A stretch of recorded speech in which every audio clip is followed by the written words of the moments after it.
उदीयमान खिलाड़ी उन्नयन योजना का सीएम धामी ने किया शुभारंभ। देहरादून में कार्यक्रम का आयोजन, सभी जिलों के खिलाड़ी कार्यक्रम में रहे मौजूद। योजना से खिलाड़ियों का होगा विकास। यूकेएसएससी में भर्ती घोटाला और पेपर लीक मामले में मुख्यमंत्री के तेवर तल्ख, कहा किसी भी कीमत पर नहीं बख्शे जाएंगे आरोपी। एसटीएफ के साथ अब विजिलेंस को भी किया गया जांच में शामिल।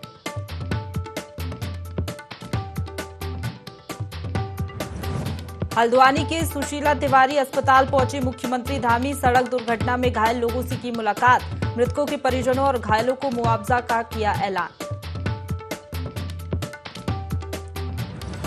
और मूसलाधार बारिश का दौर जारी, बारिश से जनजीवन हुआ अस्त व्यस्त। देहरादून में बारिश से 3 लोगों की मौत। अलर्ट मोड पर एसडीआरएफ और प्रशासन।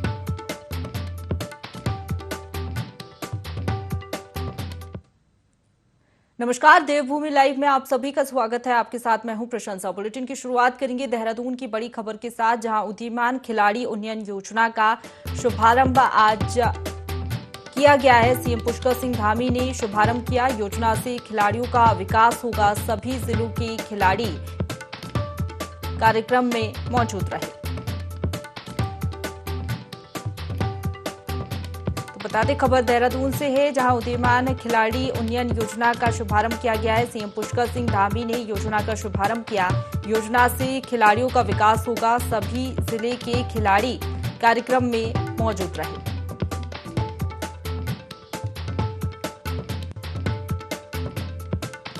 तो देखिए, लगातार हम देख रहे हैं खिलाड़ियों को बढ़ावा देने के लिए पहल की जाती है राज्य सरकार की ओर से, और उदीयमान खिलाड़ी उन्नयन योजना का शुभारंभ सीएम धामी ने किया है। योजना से खिलाड़ियों का विकास होगा। सभी जिले के खिलाड़ी इस दौरान कार्यक्रम में मौजूद रहे।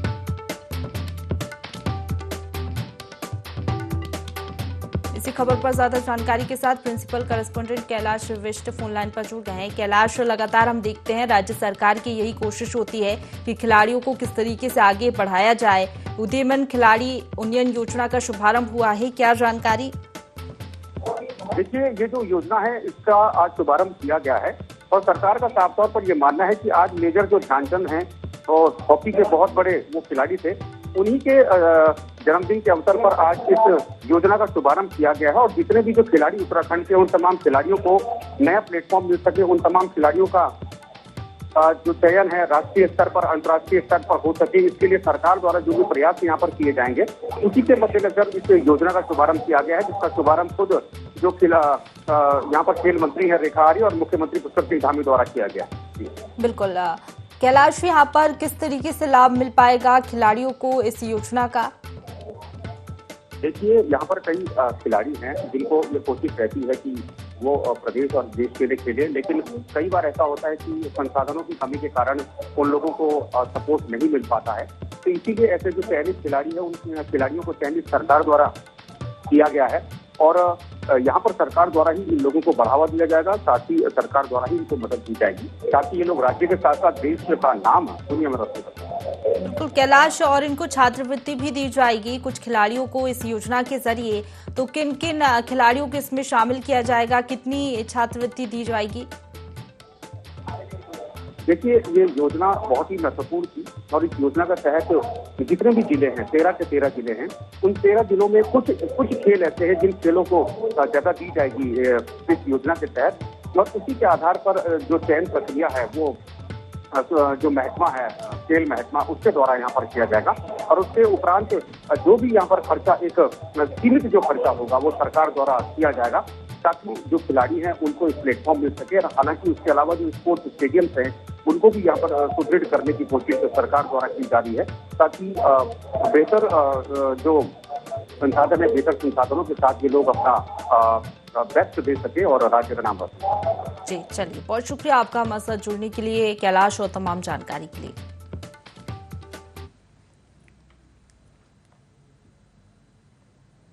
तो चलिए अब खबरों की ओर बढ़ेंगे, जहां मुख्यमंत्री पुष्कर सिंह धामी ने अधीनस्थ सेवा चयन आयोग की भर्तियों में आ रही गड़बड़ी की शिकायतों पर बयान दिया। उन्होंने कहा कि ये गंभीर विषय है, प्रदेश के नौजवानों से जुड़ा ये मामला है। जहां भी गड़बड़ी की शिकायत प्राप्त हो रही है वहां हमने सख्त जांच के आदेश दे दिए हैं। कुछ मामले एसटीएफ को दिए गए हैं और कुछ पर विजिलेंस को नियुक्त किया गया है। 27 लोगों की गिरफ्तारी हो चुकी है। भर्ती घोटाले में किसी को भी नहीं बख्शा जाएगा, चाहे किसी के हाथ कितने भी लंबे क्यों ना हो, कानून द्वारा अपना काम किया जाएगा।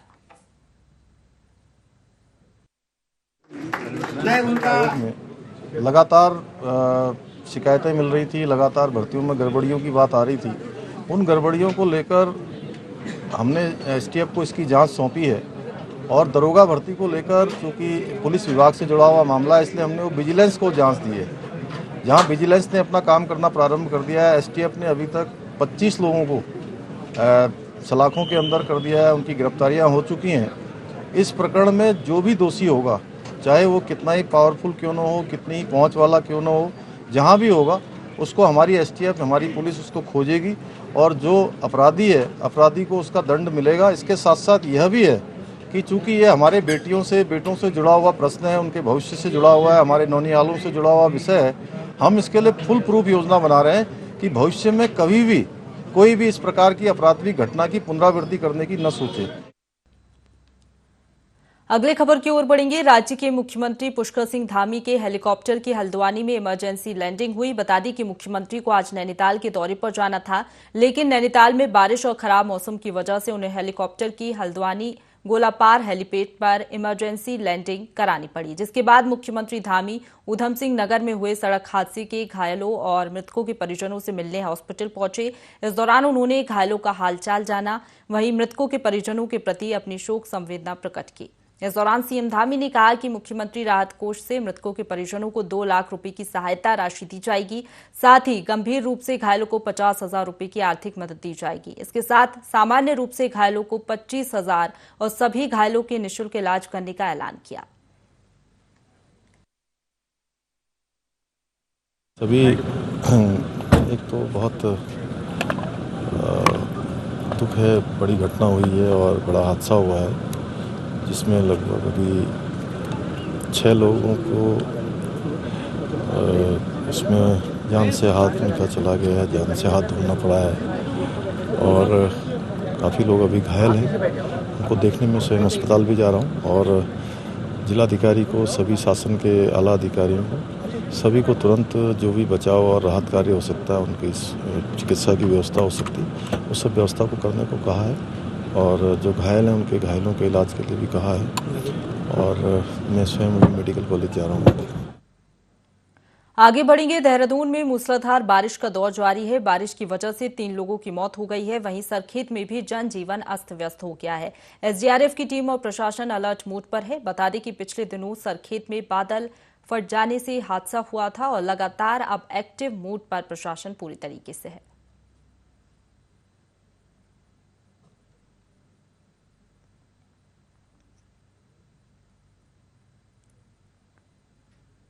अगली खबर की ओर बढ़ेंगे, जहां देहरादून के डोईवाला से सनसनीखेज मामला सामने आया है कि परिवार के 5 सदस्यों की हत्या की गई। हत्या करने वाला कोई और नहीं बल्कि एक बेटे ने ही अपनी मां, पत्नी और 3 बेटियों को मौत के घाट उतार दिया। पुलिस ने आरोपी को गिरफ्तार कर लिया है। आरोपी से फिलहाल हत्या का कारण जानने के लिए पूछताछ की जा रही है।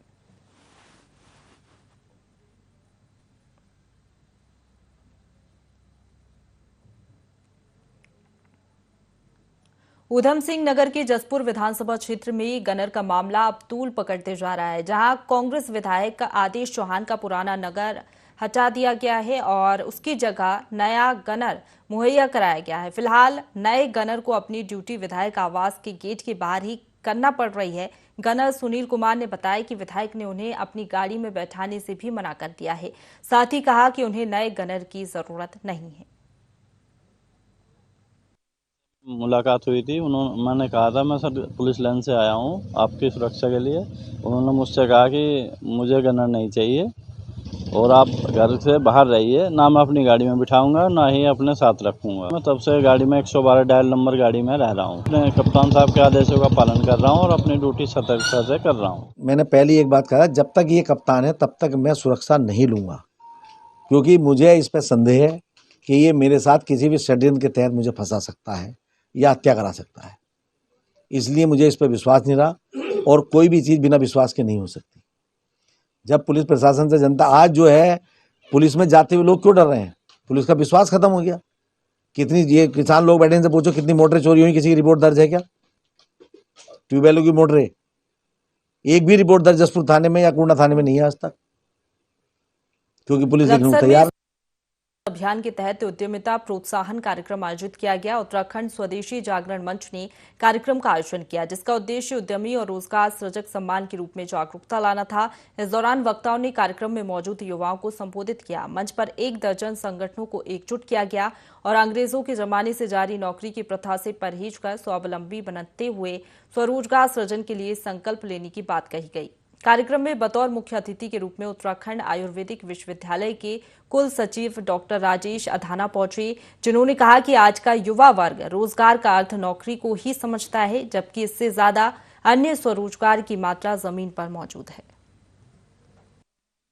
तो बच्चे वहां से अपनी डिग्री लेते हैं, तो वो डिग्री नौकरी परख ना हो कि खाली उससे नौकरी करे जाके।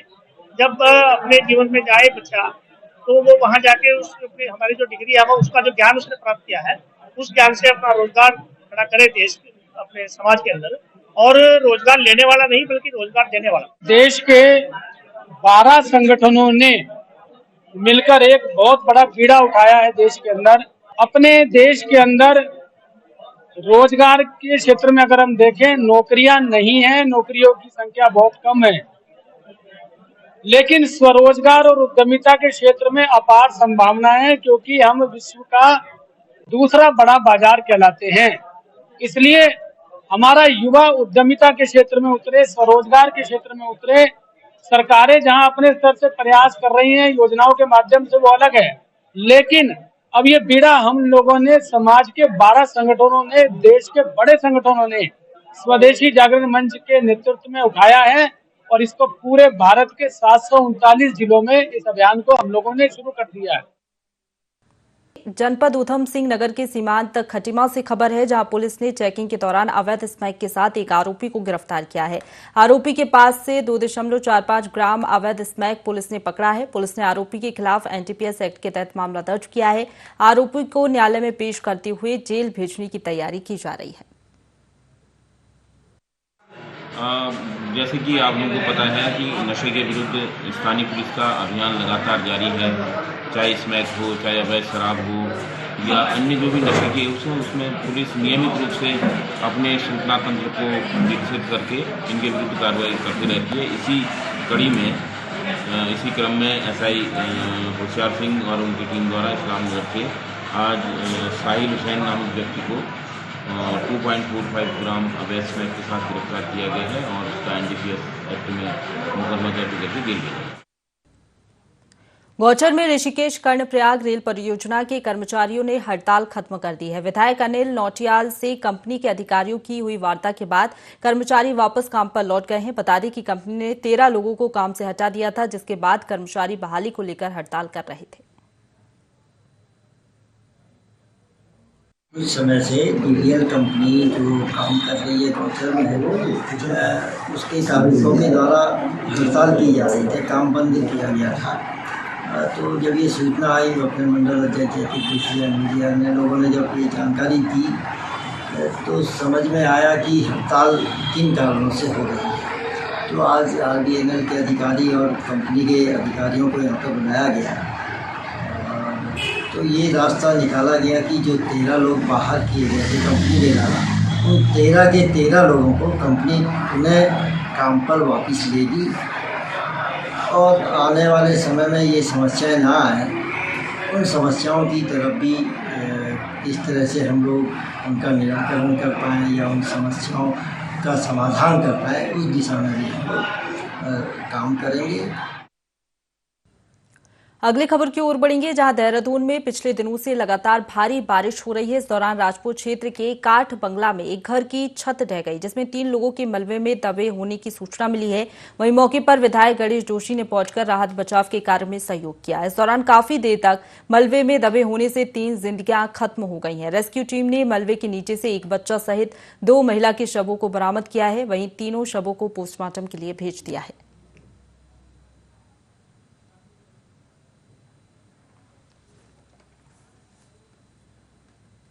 अगली खबर की ओर बढ़ेंगे। देहरादून से खबर है, जहां प्रदेश में इन दिनों यूकेएसएससी पेपर लीक मामले से लेकर कई विभागों में फर्जी तरीके से हुई नियुक्तियों को लेकर हल्ला मचा हुआ है। आए दिन नए खुलासों से सरकार निशाने पर है।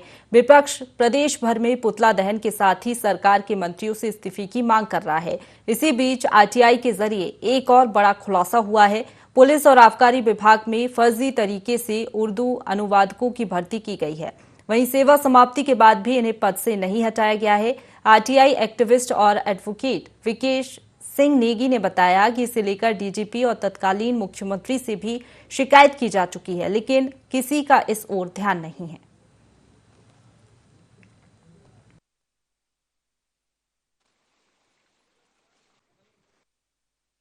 पुलिस विभाग से डीजीपी ऑफिस से आया लिख के उन्होंने 52 लोगों की लिस्ट दी और वो भी लिख दिया 29/2/96 को ये खत्म हो गई है। फिर उसके बाद एसएसपी के यहाँ से आया, वहाँ से भी आया 28/2/96 को खत्म हो गई। डीएम ऑफिस से आया 28/2/96 को खत्म हो। आबकारी विभाग से आया, वहाँ से भी यही आया। और इन सबको प्रमोशन कोई इंस्पेक्टर, एएसआई, एडमिनिस्ट्रेटिव अधिकारी, इनके प्रमोशन दे दिए। खाली डीएम ऑफिस में जो केवल उर्दू अनुवादक में है और आज तक कार्यरत करे आ रहे हैं। इतने लोग फर्जी कार्यरत हैं, कम से कम 150-200 लोग पूरे उत्तराखंड में ही कार्यरत हैं और कायदे से इनको तो अभी तक रिमूव कर देना चाहिए था इनको। लक्सर के खानपुर थाना क्षेत्र में आभूषणों से भरे हुए बैग की चोरी का खुलासा हो गया है। पुलिस उप अधीक्षक हेमेंद्र सिंह नेगी ने खुलासा करते हुए बताया कि आभूषणों से भरा हुआ बैग बरामद हुआ है। आभूषणों की कीमत 2.5 लाख रुपए है। वहीं आरोपी को भी गिरफ्तार कर लिया गया है। पुलिस ने बताया कि पीड़ित अंकित सैनी फेरी लगाकर आभूषणों की मरम्मत और उन्हें क्रय विक्रय संबंधित कार्य करता है।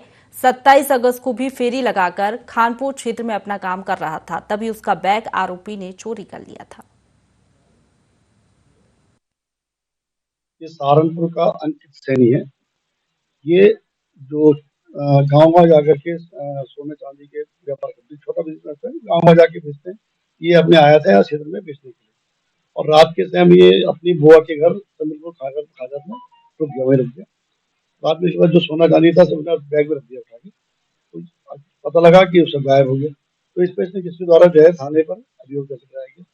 अभियोग दर्ज करा के जाँच शुरू हुई, शुरू की गई, तो सारे मेहनत की गई। तो मेहनत पता लगा कि माल तो घर से बाहर गया ही नहीं।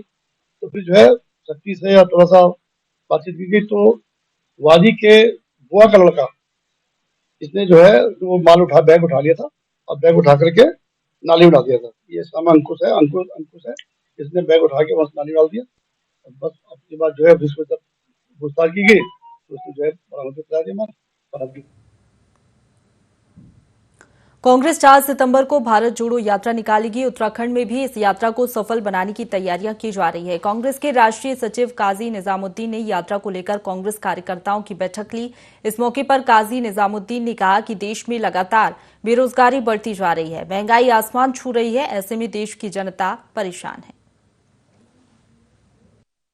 नारसन और नगर कार्यकारिणी की मीटिंग बुलाई है। आज 4 तारीख को दिल्ली में रामलीला ग्राउंड में कांग्रेस पार्टी की एक विशाल रैली होने जा रही है, जिसमें बेरोजगारी, महंगाई और इन सभी विषयों को लेकर हम लोग वहां हल्ला बोलेंगे।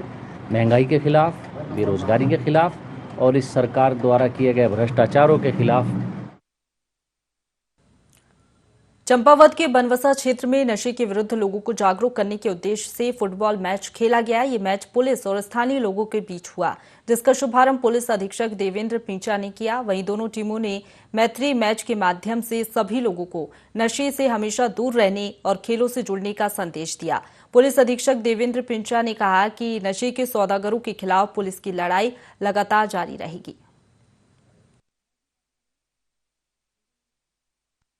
समझ ही रहे हैं कि हमारे माननीय मुख्यमंत्री जी का भी ये ध्येय है कि 2025 तक पूरे स्टेट को नशा मुक्त करना, उसी को ध्यान में रखते हुए हमारे जनपद में ऑपरेशन क्रैकडाउन भी चल रहा है।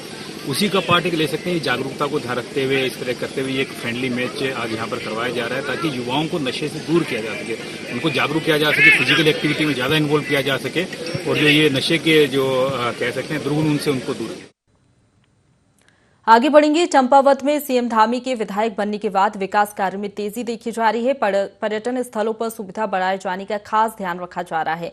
क्षेत्रीय विधायक और मुख्यमंत्री पुष्कर सिंह धामी की घोषणा अनुसार काम किया जा रहा है। जनपद मुख्यालय के सिलिंगटाक चाय बागान क्षेत्र जो पर्यटन के क्षेत्र में महत्वपूर्ण स्थान है, जहां पर्यटकों की संख्या निरंतर बढ़ रही है। इस क्षेत्र में सुविधाओं को बढ़ाए जाने का काम प्राथमिकता से किया जा रहा है। टूरिज्म हट की मरम्मत, दरवाजे एवं खिड़कियों को बदलना, सेल्फी पॉइंट जैसे कई काम पूरे किए गए हैं। जल्द आगामी माह में काम पूरा कर पर्यटकों के लिए ये खोल दिया जाएगा। जनपद चंपावत का चंपावत क्षेत्र पूर्व में ही ऐतिहासिक रहा है। यहाँ पर्यटन की अपार संभावनाएं हैं। इसकी भौगोलिक संरचना, यहाँ के हरे भरे पेड़, चारों ओर की हरियाली, ये प्रकृति प्रेमी पर्यटकों के लिए एक वरदान के रूप में है। यहाँ पर माननीय मुख्यमंत्री जी जब यहाँ के विधायक बने हैं, उनसे लोगों की बहुत ज़्यादा आशाएं हैं, अपेक्षाएं हैं और उनके द्वारा इस जनपद चंपावत के विकास के लिए किए जा रहे कार्य अतुलनीय हैं।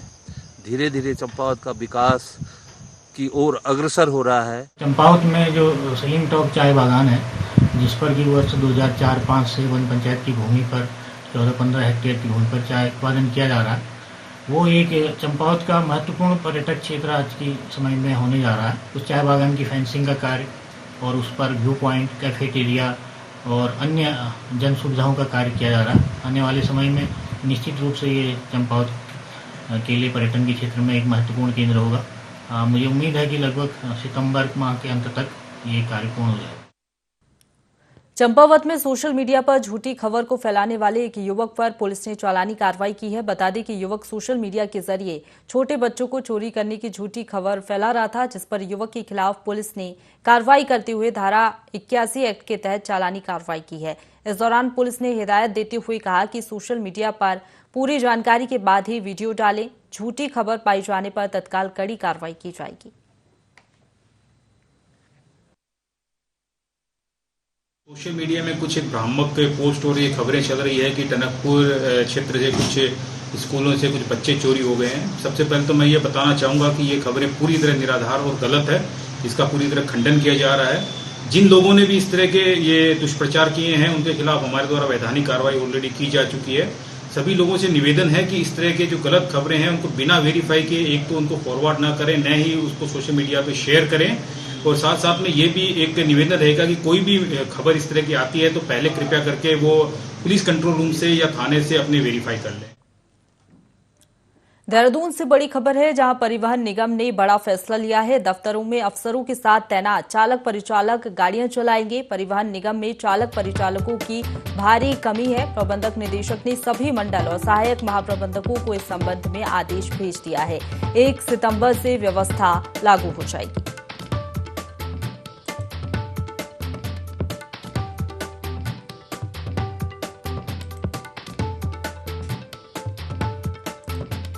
तो देहरादून से बड़ी खबर, परिवहन निगम ने बड़ा फैसला लिया है। दफ्तरों में अफसरों के साथ चालक परिचालक गाड़ियां चलाएंगे और ये तैनाती भी इनकी की जाएगी। परिवहन निगम में चालक परिचालकों की भारी कमी देखने को भी मिल रही है और लगातार ये समस्या बनी हुई है।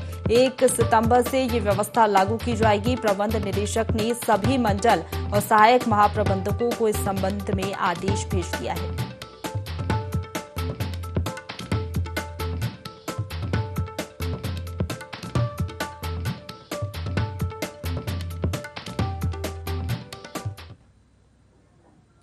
इसी के साथ बुलेटिन में फिलहाल इतना ही। खबरों का सिलसिला लगातार जारी है, आप बने रहिए हमारे साथ।